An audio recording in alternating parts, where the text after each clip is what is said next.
Welcome, and thank you for joining me for another episode of Film Finds. This week, I will be taking a look at Alejandro Jodorowsky's Santa Sangre, a surrealist work that defies standard genre boundaries. This is the tale of Phoenix, both as a child magician in the circus and as a traumatized adult. The story largely centers on his relationship with his mother Concha, a trapeze artist and also cultist who worships a false saint, a little girl who was simply assaulted and left to die after having her arms torn off. So, why should you check out Santa Sangre? Fans of films with puzzling visual language such as Mulholland Drive should love this. Though a central message appears to come through clearly by the end, individual pieces remain baffling. This is a film that asks you to chase after its meaning.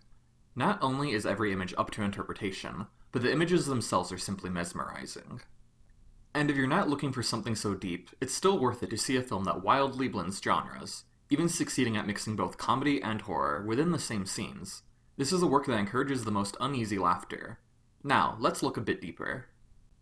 Santa Sangre, like other Jodorowsky films, is full of stark visual imagery. Like most surrealist films, there is a natural assumption of depth in every shot, that there's some grander meaning sitting right outside our field of vision. But Jodorowsky layers it on so dense, it becomes easy to question whether a film like Santa Sangre has any meaning at all. Throughout the opening act, it is easy to pass off Santa Sangre as an exercise in absurdism, and little more. There are shocking images, ones certainly rarely if ever seen in cinema before, from an elephant's funeral to erotic knife-throwing. And perhaps many of these moments lack a firm reason besides cinematic excess.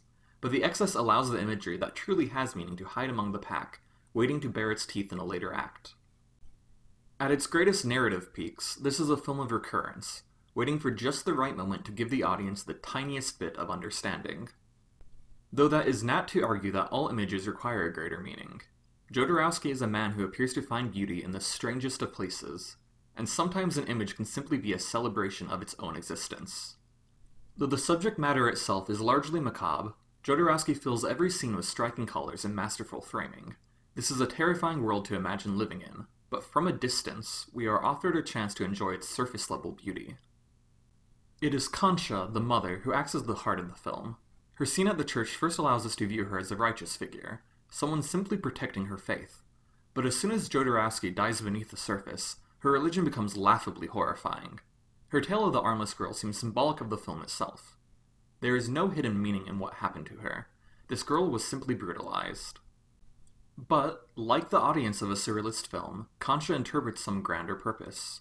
Once questioned, she devolves into insistence, simply shouting, "Holy blood, holy blood, holy blood." The fact that the church's holy blood is only red paint showcases how constructed her interpretation is. It cannot exist without her own interference. But Jodorowsky twists the idea. By explicitly showcasing how flawed Concha's interpretation is, what does it mean when the narrative begins to shape itself around this tale? Could Concha have stumbled upon some hidden truth in this world, or is it simply a string of coincidences? Either way, the story of the little girl has no intrinsic meaning. It is only through later events that it gains any. But let's not get too caught up on the narrative here.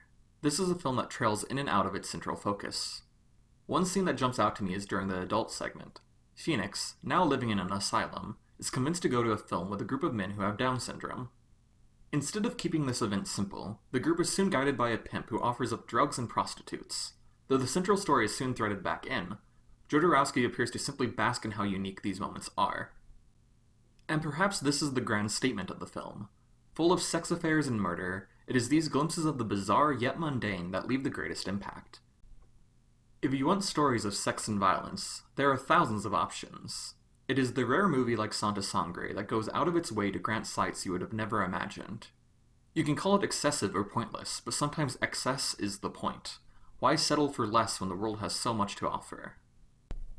Santa Sangre, like any film, isn't for everyone, but those willing to learn its language will find a mesmerizing mix of stellar imagery and twisted narrative, all working together to form a challenging emotional experience. It is a film that asks you to laugh, enjoy, but also in fear.